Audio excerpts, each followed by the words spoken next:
Assalamualaikum students. Hope you all are fine and doing well. This is Sir Maz Riaz. इस video में हम start करेंगे second year chemistry का chapter number 2 electrochemistry का lecture number 4। और इस video में हम जिस टॉपिक को पढ़ेंगे उसका टाइटल है electrochemical series and activity series. इसको समझने के लिए हम एक दो टॉपिक थोड़ा पीछे की तरफ जाएंगे। और वो टॉपिक है कौन सा? अ, हमने एक टॉपिक पढ़ा था, इसमें हमने ये डिस्कस किया था कि किस तरह से किसी भी एलिमेंट, मटेरियल, मेटल या नॉन मेटल के रिडक्शन पोटेंशियल को कैसे निकाला जाता है। तो हमने वहाँ पे पढ़ा था कि जब भी हमें किसी भी मटेरियल का रिडक्शन पोटेंशियल निकालना होगा तो उसके लिए हम सहारा लेंगे, मदद लेंगे एसएचई की। तो बेसिकली करना ये होता है कि हम जब भी किसी मटेरियल का, किसी मेटल का, किसी नॉन मेटल का रिडक्शन पोटेंशियल निकालते हैं तो हम बुनियादी तौर पर एक गैल्वानिक सेल डिज़ाइन करते हैं। और हम जानते हैं कि गैल्वानिक सेल में दो हाफ सेल होते हैं। एक हाफ सेल के तौर पर हम उस मेटल, मटेरियल या नॉन मेटल, जो भी हमारे पास मटेरियल है जिसका हमें रिडक्शन पोटेंशियल निकालना होता है, हम उसको रखते हैं। और दूसरे हाफ सेल के तौर पर हम रखते हैं एसएचई को। और इस तरह से हम कैलकुलेशन परफॉर्म करने के बाद, ई सेल का फॉर्मूला लगाने के बाद हम फाइनल आंसर निकाल लेते हैं, मटेरियल का रिडक्शन पोटेंशियल को कैलकुलेट कर लेते हैं। अब इस तरह से तमाम मटेरियल के रिडक्शन पोटेंशियल को निकाला गया है। और निकालने के बाद इनकी स्टडी को आसान करने के लिए एक सीरीज बनाई गई है और उस सीरीज का नाम है इलेक्ट्रोकेमिकल सीरीज। और इलेक्ट्रोकेमिकल सीरीज में तमाम मटेरियल्स को अरेंज किया गया है उन मटेरियल के बढ़ते हुए रिडक्शन पोटेंशियल के लिहाज से। यानी जो मटेरियल सबसे पहले मौजूद होगा उसका रिडक्शन पोटेंशियल सबसे कम होगा, दरमियान वाले का दरमियाना होगा और सबसे लास्ट वाले का सबसे ज़्यादा होगा। तो ये मुख्तसर सा तारुफ मैंने आपको बता दिया कि इलेक्ट्रोकेमिकल सीरीज से क्या मुराद है। लेकिन यहाँ पर एक और नाम है एक्टिविटी सीरीज। अच्छा, इलेक्ट्रोकेमिकल सीरीज और एक्टिविटी सीरीज में बहुत माइनर सा डिफरेंस है, बहुत बड़ा कोई सिग्निफिकेंट डिफरेंस नहीं है। कि इलेक्ट्रोकेमिकल सीरीज एक ब्रॉडर टर्म है।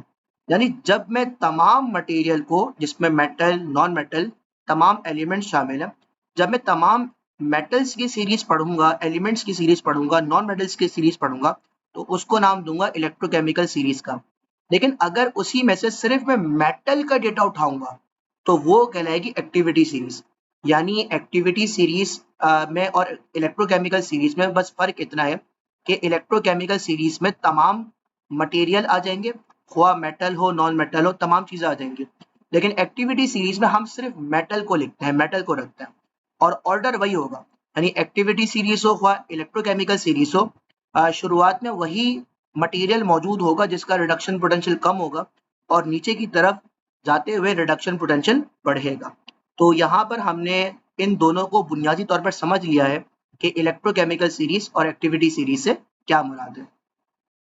हम डिस्कस करेंगे इलेक्ट्रोकेमिकल सीरीज को डिटेल में और फिर हम डिस्कस करेंगे एक्टिविटी सीरीज को डिटेल में। तो अब हम डिस्कस करने लगे हैं इलेक्ट्रोकेमिकल सीरीज को। और सबसे पहले हम डेफिनेशन को देखेंगे और डेफिनेशन ये है, series of elements in which elements are arranged in increasing order of their reduction potential is called electrochemical series.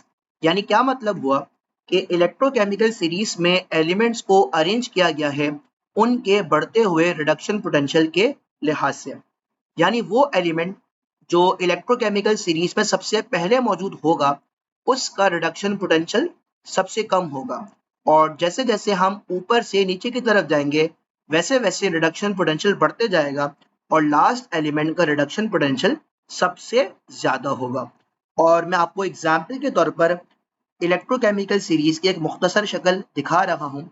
और अगर आपको मुकम्मल इलेक्ट्रोकेमिकल सीरीज को देखना है तो उसके लिए आप बुक का सहारा ले सकते हैं। एनबीएफ की किताब second year chemistry chapter number 2 electrochemistry के अंदर जब आप चैप्टर को देखेंगे तो वहाँ पर आपको कंप्लीट इलेक्ट्रोकेमिकल सीरीज नज़र आ जाएगी। क्योंकि मैं अभी इलेक्ट्रोकेमिकल सीरीज का एक मफहूम डिस्कस कर रहा हूँ और साथ में मैं वो बातें आपसे डिस्कस करूंगा कि हम इलेक्ट्रोकेमिकल सीरीज से क्या नताइज अखज़ कर सकते हैं, तो उसके लिए मुख्तसर से भी काम चलाया जा सकता है। लेकिन कंप्लीट के लिए आप बुक से ज़रूर आप हेल्प लें। और साथ साथ इसके अलावा इलेक्ट्रोकेमिकल सीरीज को याद करना भी बहुत ज़्यादा ज़रूरी है। और इलेक्ट्रोकेमिकल सीरीज को याद करने के लिए आप किसी निमोनिक का सहारा ले लें या किसी शॉर्ट टेक्निक या कोई ट्रिक का सहारा ले लें, लेकिन आपको इलेक्ट्रोकेमिकल सीरीज याद होना ज़रूरी है। और ये मैं क्यों कह रहा हूँ, और ये बच्चों का भी बहुत सवाल आता है कि सर इलेक्ट्रोकेमिकल सीरीज का पेपर में सवाल किस तरह का आता है, मतलब पेपर के लिहाज से हम किस तरह से इसकी तैयारी करें। तो उसके लिए मैं ये कहूँगा कि इससे पहले जो हमने टॉपिक पढ़ा था, जिसमें हमने एक न्यूमेरिकल किया था, जिसमें हमने रिएक्शन की फिजिबिलिटी निकाली थी। तो उस न्यूमेरिकल में हो ये रहा था कि हमें मटेरियल्स के रिडक्शन पोटेंशियल्स दिए जाते थे और हम ई सेल का फॉर्मूला लगाते थे और वहां पर जो भी उसकी साइन आती थी, यानी पॉजिटिव या नेगेटिव, पॉजिटिव का मतलब फिजिबल था और नेगेटिव का मतलब नॉट फिजिबल था। तो हमने उस तरह के न्यूमेरिकल्स को सॉल्व करना सीख लिया था। लेकिन अगर आपके पास फिजिबिलिटी का ही न्यूमेरिकल आए, लेकिन इस अंदाज से आए कि अब आपके पास रिडक्शन पोटेंशियल्स नहीं गिवन है, तो उस वक्त आप फिजिबिलिटी को निकालोगे इलेक्ट्रोकेमिकल सीरीज की मदद से। यानी आप जो है, आपको पता होगा कि कौन से एलिमेंट का रिडक्शन पोटेंशियल कम है और कौन से एलिमेंट का रिडक्शन पोटेंशियल ज़्यादा है। और वो कैसे पता होगा कि आपको जब इलेक्ट्रोकेमिकल सीरीज याद होगी तो शुरुआत वाले का कम होगा रिडक्शन पोटेंशियल और जो नीचे की तरफ आएगा एलिमेंट, उसका रिडक्शन पोटेंशियल ज़्यादा होगा। आपने घबराना नहीं है, मैं वीडियो के आखिर में इसके क्वेश्चंस भी डिस्कस करूंगा, एग्जाम्पल्स भी डिस्कस करूंगा कि किस तरह से इलेक्ट्रोकेमिकल सीरीज के सवाल पेपर में आते हैं और हमें उसको किस तरह से करना होता है। अभी हम ये बात कर लेते हैं कि इलेक्ट्रोकेमिकल सीरीज के जरिए हम क्या क्या यहाँ से चीज़ें समझ सकते हैं, क्या नताइज अखज़ कर सकते हैं। तो अब हम उस पर बात करते हैं। अब सबसे पहली बात कि वो तमाम एलिमेंट्स जो सीरीज में स्टार्ट में आते हैं, उनका रिडक्शन पोटेंशियल कम होता है, जिसका मतलब ये हुआ कि उनकी इलेक्ट्रॉन लूज करने की एबिलिटी ज़्यादा है, या यूं कह लो कि टेंडेंसी ज़्यादा है, और इलेक्ट्रॉन गेन करने की टेंडेंसी बहुत ज़्यादा कम है। लेकिन जैसे जैसे हम ऊपर से नीचे की तरफ जाएंगे, एलिमेंट्स की इलेक्ट्रॉन लूज करने की टेंडेंसी में कमी होगी और इलेक्ट्रॉन गेन करने की टेंडेंसी में इजाफा होते जाएगा। और सबसे ज़्यादा जो टेंडेंसी होगी इलेक्ट्रॉन गेन करने की, वो होगी फ्लोरीन की, और सबसे ज़्यादा इलेक्ट्रॉन लूज करने की टेंडेंसी होगी लिथियम की, जो कि सबसे स्टार्ट में आ रहा है। तो एक नतीजा तो हमने यहाँ से यह अखज़ कर लिया। और दूसरा नतीजा यहाँ से ये भी समझा जाता है कि वो तमाम एलिमेंट्स जो सीरीज में स्टार्ट में आते हैं, वो बहुत अच्छे रिड्यूसिंग एजेंट कहलाते हैं। और रिड्यूसिंग एजेंट कहलाने की वजह क्या है कि इनकी इलेक्ट्रॉन लूज करने की टेंडेंसी बहुत ज़्यादा है, यानी आसानी से इलेक्ट्रॉन लूज कर जाते हैं और सामने वाले को इलेक्ट्रॉन दे देते हैं। खुद इलेक्ट्रॉन लूज करने का मतलब है ऑक्सीडाइज होना, सामने वाले को इलेक्ट्रॉन देने का मतलब है सामने वाले को रिड्यूस करना। तो ये क्या बन जाएंगे? रिड्यूसिंग एजेंट बन जाएंगे। यानी सबसे अच्छा रिड्यूसिंग एजेंट है लिथियम और फिर पोटेशियम। एंड इस तरह से सीरीज में ऊपर से नीचे आते हुए रिड्यूसिंग पावर कम होती जाएगी और ऑक्सीडाइजिंग पावर बढ़ती जाएगी। अब ऐसा क्यों हो रहा है? जैसे जैसे हम नीचे की तरफ जाएंगे तो एलिमेंट्स की इलेक्ट्रॉन गेन करने की टेंडेंसी में इजाफा होगा। अब जैसे कि फ्लोरीन, अब फ्लोरीन सबसे स्ट्रॉन्ग ऑक्सीडाइजिंग एजेंट कहलाएगा। क्यों कहलाएगा? क्योंकि फ्लोरीन की इलेक्ट्रॉन गेन करने की टेंडेंसी सबसे ज्यादा है, यानी सामने वाले से बहुत तेजी से इलेक्ट्रॉन निकलवाएगा और खुद गेन कर लेगा। तो यानी खुद हो गया रिड्यूस्ड, सामने वाले को कर दिया ऑक्सीडाइज, तो क्या कहलाएगा? ये ऑक्सीडाइजिंग एजेंट कहलाएगा। तो ये कुछ नताइज है जो कि हम अखज़ कर सकते हैं इलेक्ट्रोकेमिकल सीरीज से। यानी शुरुआत वाले इलेक्ट्रॉन लूज करने को प्रेफर करेंगे, नीचे वाले इलेक्ट्रॉन गेन करने को प्रेफर करेंगे। तो ये कुछ नताइज थे जो कि हमने इलेक्ट्रोकेमिकल सीरीज से अखज़ किए। अब हम इन डिटेल डिस्कस करेंगे एक्टिविटी सीरीज। अब हम डिस्कस करेंगे एक्टिविटी सीरीज को डिटेल में, और हेडिंग आप लोगों के सामने आ चुकी है, एक्टिविटी सीरीज ऑफ मेटल्स। और जैसे कि मैं आपको वीडियो के स्टार्ट में बता चुका हूँ कि इलेक्ट्रोकेमिकल सीरीज और एक्टिविटी सीरीज में बस इतना सा फर्क है कि जब हम इलेक्ट्रोकेमिकल सीरीज की डेटा में से सिर्फ मेटल्स का डेटा उठाकर मेटल्स के लिए एक नई सीरीज बनाते हैं, तो उसी सीरीज का नाम हो जाता है एक्टिविटी सीरीज ऑफ मेटल्स, जिसकी डेफिनेशन कुछ यूं है कि इसमें हमने मेटल्स को अरेंज किया है उनके बढ़ते हुए रिडक्शन पोटेंशियल के लिहाज से।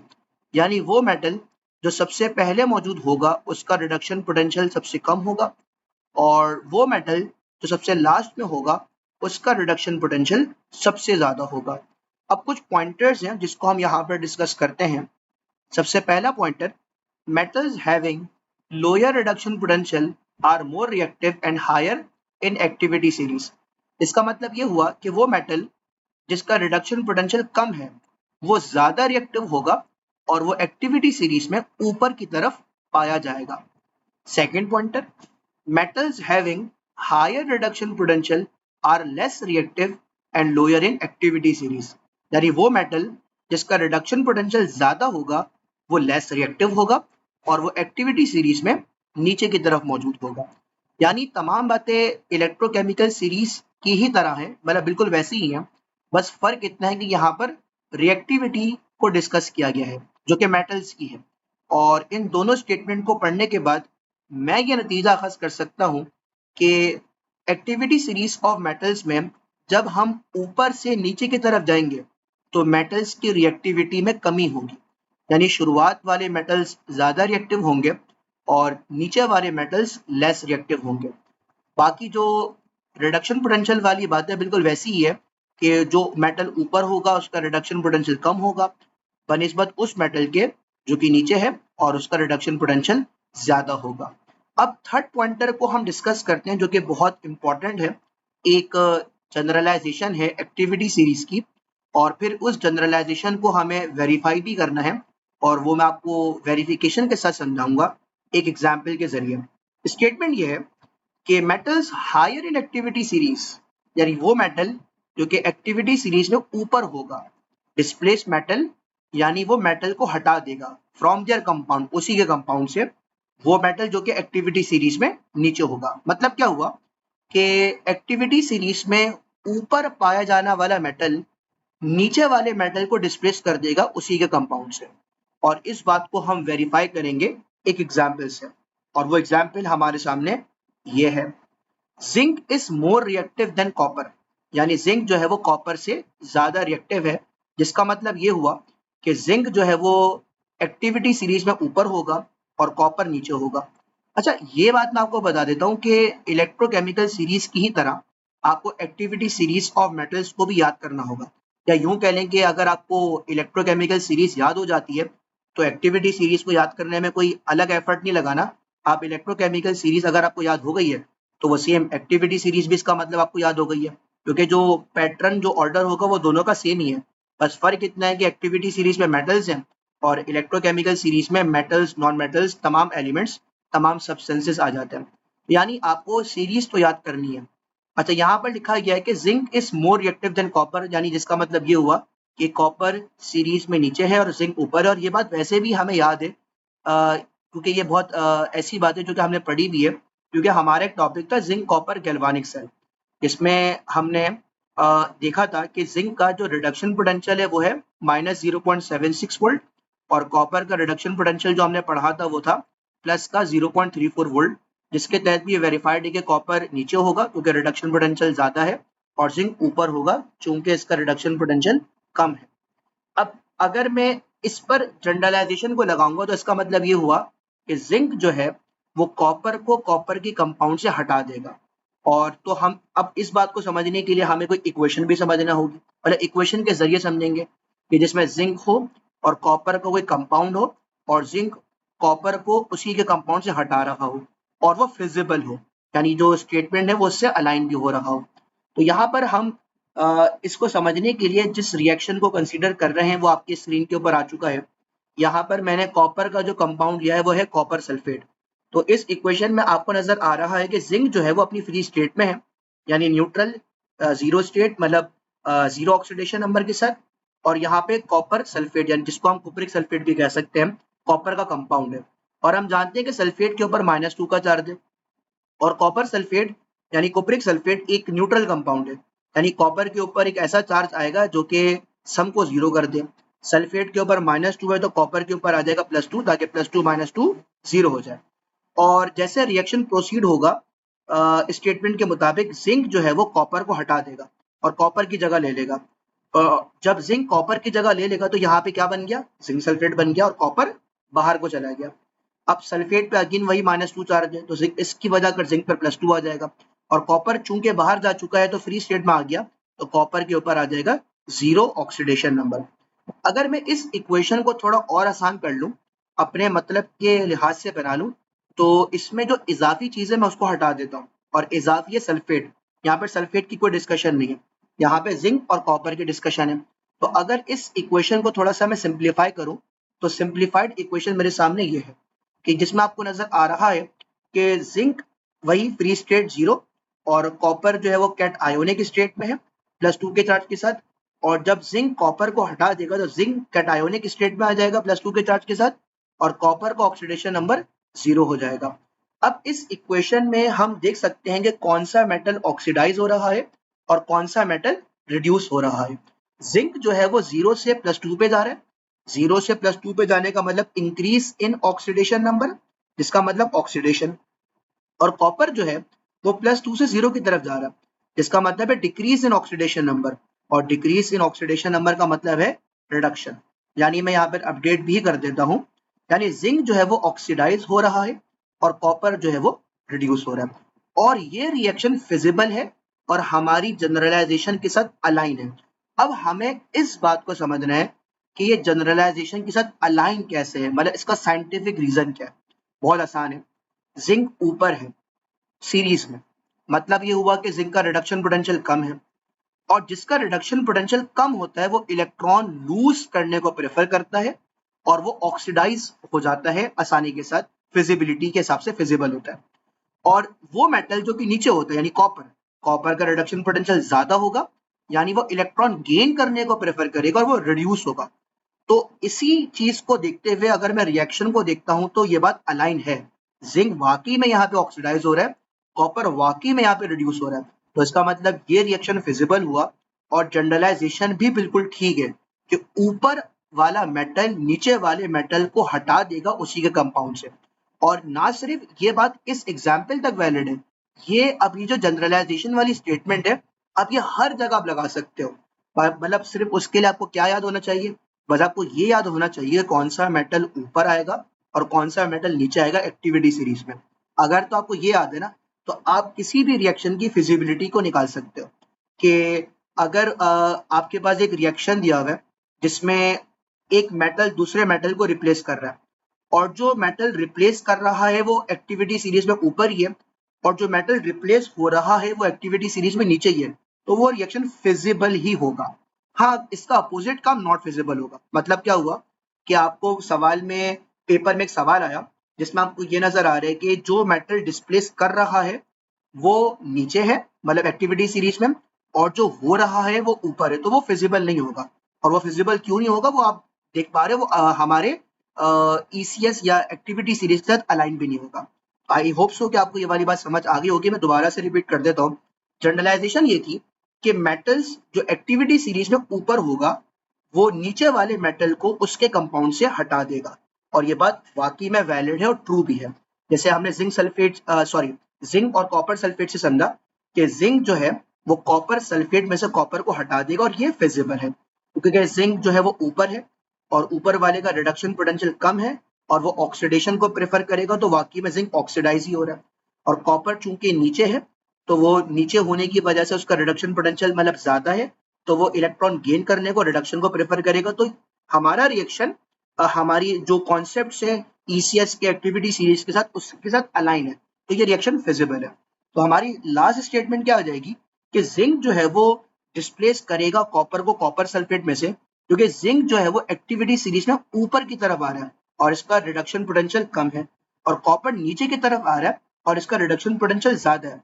और जिंक चूंकि रिडक्शन पोटेंशियल उसका कम है, तो वो ऑक्सीडेशन को प्रेफर करेगा, और हकीकत में यहाँ पे ऑक्सीडेशन ही हो रही है। और कॉपर चूंकि नीचे है, तो वो यानी उसका कह लें कि रिडक्शन पोटेंशियल ज्यादा है, तो वो इलेक्ट्रॉन गेन करने को प्रेफर करेगा, नहीं रिड्यूस होगा, और वो यहाँ पे रिड्यूस ही हो रहा है। तो आई होप कि आपको ये वाली बात समझ आ गई होगी कि एक्टिविटी सीरीज की जो जनरलाइजेशन है कि ऊपर वाला मेटल नीचे वाले मेटल को हटा देगा उसके कंपाउंड से, ये बात ट्रू है। मैंने आपको एग्जाम्पल से बता दिया, फिजिबल है, और इस स्टेटमेंट को आप हर सवाल के अंदर इम्प्लीमेंट कर सकते हो फिजिबिलिटी को डिटरमाइन करने के लिए। अब हम पढ़ेंगे आगे जाके न्यूमेरिकल्स। करेंगे न्यूमेरिकल को सॉल्व। और न्यूमेरिकल का क्वेश्चन है, can magnesium displace copper from copper sulphate solution. तो इस तरह से क्वेश्चंस आएंगे, मतलब बच्चों का जो कंसर्न था ना कि इलेक्ट्रोकेमिकल सीरीज से रिलेटेड किस तरह के सवाल पेपर में आते हैं, बेटा इस तरह के सवाल पेपर में आते हैं। अब इस सवाल में बहुत छोटी स्टेटमेंट है, बस इतना आपसे पूछा गया है कि क्या मैग्नीशियम कॉपर को कॉपर सल्फेट में से डिस्प्लेस करेगा या नहीं करेगा। और यहाँ पर आपको कोई भी डेटा नहीं दिया हुआ। जब आपके पास मेटल मटेरियल की या किसी भी एलिमेंट का रिडक्शन पोटेंशियल नहीं गिवन है और आपको फिजिबिलिटी ही निकालने को कहा जा रहा है, तो फिर उस केस में आप न्यूमेरिकल को सॉल्व करेंगे इलेक्ट्रोकेमिकल सीरीज या फिर एक्टिविटी सीरीज की मदद से। अच्छा, अब ये फिजिबिलिटी का कैसे लगा, क्योंकि आपसे पूछा जा रहा है कि क्या ये होगा या नहीं होगा, मतलब क्या मैग्नीशियम कॉपर को कॉपर सल्फेट में से हटाएगा कि नहीं हटाएगा। मतलब वही बात कि रिएक्शन होगा कि नहीं होगा। रिएक्शन का होना मतलब फिजिबल और रिएक्शन का ना होना नॉट फिजिबल। अच्छा, अब इसको सॉल्व करने के दो तरीके हैं। अच्छा, इसको सॉल्व स्टेटमेंट के जरिए ही करेंगे, इसमें कोई न्यूमेरिकल कैलकुलेशंस नहीं है, इसको स्टेटमेंट के जरिए सॉल्व किया जाएगा। अब इसको ना मतलब इसके आंसर लिखने के आपके पास ना दो तरीके हैं। चूंकि सवाल में मेटल्स है, तो आप इसको एक्सप्लेन कर सकते हो एक्टिविटी सीरीज की सूरत में भी, और आप इसको ईसीएस की टर्म्स में भी एक्सप्लेन कर सकते हो। अच्छा, ये बात की जरा क्लैरिटी रखें कि जब सवाल में आपके पास मेटल्स ही हैं, तो मेटल्स के केस में आप एक्टिविटी सीरीज के जरिए भी आंसर कर सकते हो या फिर आप इलेक्ट्रोकेमिकल सीरीज के जरिए भी आंसर कर सकते हो। लेकिन जब मेटल्स के अलावा कोई नॉन मेटल होगा, तो उस केस में आपके पास एक्टिविटी सीरीज के जरिए एक्सप्लेन करने का ऑप्शन नहीं होगा, क्योंकि हम जानते हैं कि एक्टिविटी सीरीज सिर्फ मेटल्स के लिए होती है।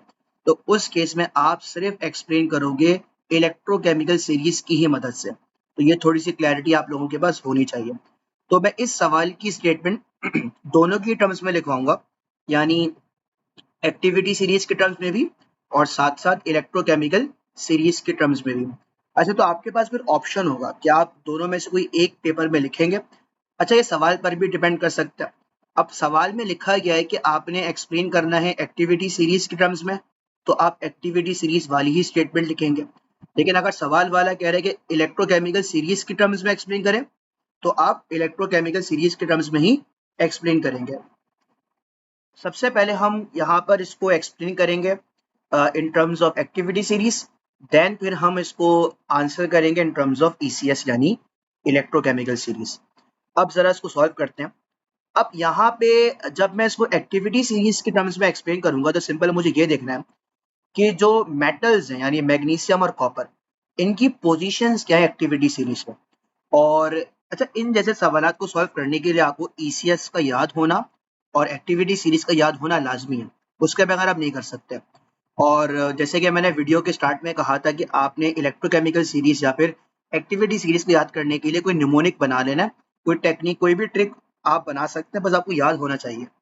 तो खैर अभी तो खैर मैं आपको हेल्प करूंगा, क्योंकि ऑब्वियसली जब आप वीडियो देख रहे हैं तो आपको भी याद नहीं होगा। तो मैं आपको बता देता हूँ, मैग्नीशियम जो है वो एक्टिविटी सीरीज में ऊपर की तरफ आता है और कॉपर जो है वो एक्टिविटी सीरीज में नीचे की तरफ आता है। और हम ये जानते हैं, जो कि हमने अभी ही पढ़ा है, जनरलाइजेशन एक्टिविटी सीरीज की, कि ऊपर वाला मेटल नीचे वाले मेटल को डिस्प्लेस कर सकता है उसी के कंपाउंड से। तो यानी इसका जवाब हो जाएगा हाँ, मैग्नीशियम जो है वो कॉपर को कॉपर सल्फेट में से डिस्प्लेस कर सकता है। तो इसकी स्टेटमेंट कुछ इस तरह से आ जाएगी।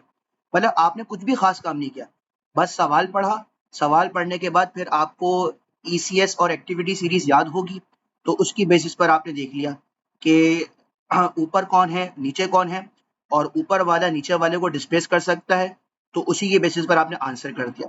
तो सवाल में सिंपली पूछा गया था कि क्या मैग्नीशियम कॉपर को कॉपर सल्फेट में से हटाएगा कि नहीं हटाएगा।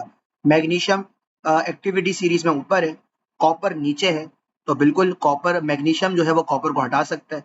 यहाँ पर हमारे पास ये स्टेटमेंट आ गई, yes magnesium can displace copper from copper sulphate solution, क्योंकि मैग्नीशियम जो है वो एक्टिविटी सीरीज में ऊपर की तरफ आता है यानी ज्यादा रिएक्टिव है, और कॉपर जो है वो नीचे की तरफ आता है यानी वो लेस रिएक्टिव होगा।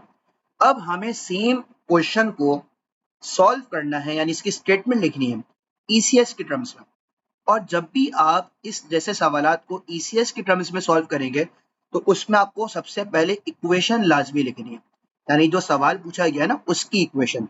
अब जैसे कि इसकी इक्वेशन क्या हो जाएगी हमारे पास कि मैग्नीशियम जो है जब उसका रिएक्शन कॉपर सल्फेट के साथ होगा, तो जब यहाँ पर अच्छा हम जब इक्वेशन लिखेंगे ना तो उसमें हम मान लेंगे हाँ डिस्प्लेस कर रहा है। वो तो खैर हम पूरा कॉन्सेप्ट लगा के आखिरी जो हम स्टेटमेंट या कमेंट लिखेंगे कि फिजिबल है कि नॉट फिजिबल है, वो तो हम अपना पूरा कॉन्सेप्ट इस्तेमाल करके लिखेंगे। लेकिन इक्वेशन हम बना लेंगे कि हाँ भले से वो हमें शुरुआत में ही अंदाजा हो रहा है कि होगा कि नहीं होगा, लेकिन हम इक्वेशन बना लेंगे। यहाँ पर भी हम वही करा हमने कि हमने इक्वेशन बना ली कि मैग्नीशियम जब कॉपर सल्फेट में से कॉपर को हटाएगा तो इसकी इक्वेशन हमारे पास कुछ इस तरह से आ जाएगी। जैसे कि अभी हमने थोड़ी देर पहले जिंक और कॉपर सल्फेट को पढ़ा था, इसी तरह बस यूं समझ लें कि जिंक की जगह पे मैग्नीशियम आ गया। तो मैग्नीशियम का जो फ्री स्टेट में ऑक्सीडेशन नंबर है वो 0 है, और कॉपर सल्फेट में कुप्रिक सल्फेट में सल्फेट -2 और कॉपर +2 है। और जैसे ही मैग्नीशियम कॉपर को हटाएगा और उसकी जगह पर आएगा तो मैग्नीशियम के ऊपर +2 का चार्ज आ जाएगा और कॉपर जो है वो बाहर आ जाएगा और फ्री स्टेट में, तो उसका ऑक्सीडेशन नंबर 0 हो जाएगा। और इस इक्वेशन को जब हम सिंप्लीफाई करके लिखेंगे तो हमारे पास कुछ इस तरह से आ जाएगी कि मैग्नीशियम 0 से +2 की तरफ जा रहा है और कॉपर +2 से 0 की तरफ आ रहा है, जिसमें हमें वाज़ेह तौर पे नजर आ रहा है कि मैग्नीशियम जो है वो ऑक्सीडाइज हो रहा है और कॉपर जो है वो रिड्यूस हो रहा है। मतलब किस तरह से देखा, इंक्रीज और डिक्रीज इन ऑक्सीडेशन नंबर के जरिए हमने इस चीज को देख लिया। अच्छा, अब इसको आंसर कैसे करना है, अब मैं थोड़ा सा आपको एक्सप्लेन कर देता हूँ। अब अगर मैं इसको ईसीएस के टर्म्स में देख रहा हूँ तो अब ईसीएस में मैग्नीशियम ऊपर है, यानी मैग्नीशियम का रिडक्शन पोटेंशियल कम है। और जब मैग्नीशियम का रिडक्शन पोटेंशियल कम है तो ऑब्वियसली मैग्नीशियम इलेक्ट्रॉन लूज करने को प्रेफर करेगा, यानी ऑक्सीडेशन को प्रेफर करेगा। और यहाँ पर भी मैग्नीशियम ऑक्सीडाइज ही हो रहा है और कॉपर जो है वो ईसीएस में नीचे आता है, और नीचे होने की वजह से इसका रिडक्शन पोटेंशियल ज्यादा होगा और ये इलेक्ट्रॉन गेन करने को प्रेफर करेगा, और यानी इसकी इलेक्ट्रॉन गेन करने की टेंडेंसी ज्यादा होगी, यानी ये रिडक्शन को प्रेफर करेगा। तो इसका और वाकई में यहाँ पर कॉपर की रिडक्शन ही हो रही है, यानी ईसीएस का डेटा और जो गिवन रिएक्शन है, मतलब जो सवाल दिया गया था जब मैंने उसका रिएक्शन लिखा तो ईसीएस के साथ ये बिल्कुल अलाइन है। जिसको ऑक्सीडाइज होना चाहिए वो ऑक्सीडाइज ही हो रहा है, जिसको रिड्यूस होना चाहिए वो रिड्यूस ही हो रहा है। तो इसका मतलब ये हुआ कि ये रिएक्शन फिजिबल है, जो कि ऊपर भी हम फिजिबल ही लिख चुके हैं जब हमने उसको एक्टिविटी सीरीज की सूरत में एक्सप्लेन करा। अब अगर मैं इसी सवाल को ईसीएस की सूरत में करूंगा तो फाइनल स्टेटमेंट मेरे पास कुछ इस तरह से आ जाएगी। बहुत आसान है, जो मैंने आपको उर्दू में बताया वही यहाँ पर अंग्रेजी में लिखा हुआ है कि ऊपर वाले रिएक्शन में मैग्नीशियम ऑक्सीडाइज हो रहा है और कॉपर +2 जो है वो रिड्यूस हो रहा है। और इलेक्ट्रोकेमिकल सीरीज के मुताबिक मैग्नीशियम का रिडक्शन पोटेंशियल कम है। इसका मतलब ये होगा कि इसकी जो टेंडेंसी है ऑक्सीडेशन की वो ज्यादा है, मतलब ऑक्सीडेशन की तरफ जाने की। जबकि दूसरी तरफ कॉपर का रिडक्शन पोटेंशियल ज्यादा है क्योंकि वो नीचे आता है इलेक्ट्रोकेमिकल सीरीज में। इसका मतलब ये हुआ कि इसकी जो रिडक्शन की टेंडेंसी है वो ज्यादा है, और तो इसका मतलब ये हुआ कि रिएक्शन जो है फिजिबल है, स्पॉन्टेनियस है, यानी ईसीएस का डेटा और हमारा गिवन रिएक्शन बिल्कुल एक दूसरे के साथ अलाइन है। तो आप इस सवाल को दोनों तरीकों से कर सकते हो, यानी ईसीएस की टर्म्स में भी कर सकते हो और एक्टिविटी सीरीज की टर्म्स में भी कर सकते हो। लेकिन ये उस वक्त तक दोनों टर्म्स में कर सकोगे जब सवाल में मेटल्स है। जब सवाल में नॉन मेटल आएगा तो सिर्फ ईसीएस की ही टर्म्स में कर सकते होगे, आप एक्टिविटी सीरीज के टर्म्स में नहीं कर सकते होगे। न्यूमेरिकल का नेक्स्ट क्वेश्चन करेंगे और उसकी स्टेटमेंट ये है, can iodine displace chlorine from KCL solution, यानी क्या आयोडीन जो है वो क्लोरीन को हटाएगा केसीएल में से, केसीएल सॉल्यूशन में से। और यहाँ पर आप वाजे रहें कि यहाँ पर आयोडीन और क्लोरीन का जिक्र है जो कि नॉन मेटल्स हैं, यानी यहाँ पर हम एक्टिविटी सीरीज ऑफ मेटल्स वाली स्टेटमेंट को बिल्कुल भी नहीं लिख सकते। यहाँ पर आंसर किया जाएगा इन टर्म्स ऑफ ईसीएस। और आप लोग ये भी जानते हैं कि जब हम ईसीएस के टर्म्स में आंसर करते हैं तो उसका पैटर्न ये होता है कि हम पहले इक्वेशन लिखते हैं। तो और हमारी इक्वेशन क्या होगी कि आयोडीन जो कि डायटोमिक मॉलिक्यूलर फॉर्म में होगा I2 और दूसरा रिएक्टेंट हो जाएगा KCl। तो यहाँ पर हम लिख देते हैं, ये हमारी इक्वेशन बन जाएगी। और जैसे कि आप जानते हैं कि हम इक्वेशन पूरी लिखते हैं, आया का रिएक्शन फिजिबल है नहीं है, हम इक्वेशन पूरी लिखते हैं। तो यहाँ पर जब हमने पूरी इक्वेशन लिखी तो इसमें आपको नजर आ रहा है कि जो आयोडीन अपनी फ्री स्टेट में वो डायटोमिक मॉलिक्यूलर फॉर्म में होगा और इसका ऑक्सीडेशन नंबर 0, और KCl में पोटेशियम के ऊपर अल्कली मेटल है तो +1 का चार्ज, और क्लोरीन के ऊपर -1 का चार्ज। और जब आयोडीन क्लोरीन को हटाएगा और आयोडीन क्लोरीन की जगह पर आएगा, तो आयोडीन के ऊपर -1 का चार्ज आ जाएगा, जबकि पोटेशियम अगेन +1 पे ही रहेगा। और जब क्लोरीन बाहर आएगा तो वो डायटोमिक मॉलिक्यूलर फॉर्म में आ जाएगा, फ्री स्टेट में, जिसका ऑक्सीडेशन नंबर होगा 0।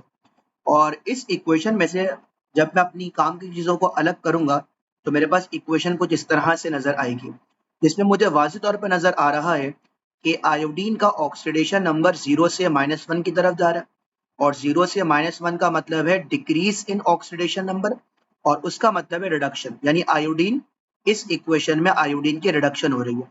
क्लोरीन का ऑक्सीडेशन नंबर -1 से 0 की तरफ जा रहा है, मतलब इंक्रीज की तरफ जा रहा है, और इंक्रीज का मतलब ऑक्सीडेशन है, मतलब आयोडीन रिड्यूस हो रहा है, जबकि क्लोरीन जो है वो ऑक्सीडाइज हो रहा है। अब हम बात करते हैं कि ईसीएस में इनकी पोजीशंस क्या है। ईसीएस में आयोडीन ऊपर आता है, जबकि क्लोरीन नीचे आता है।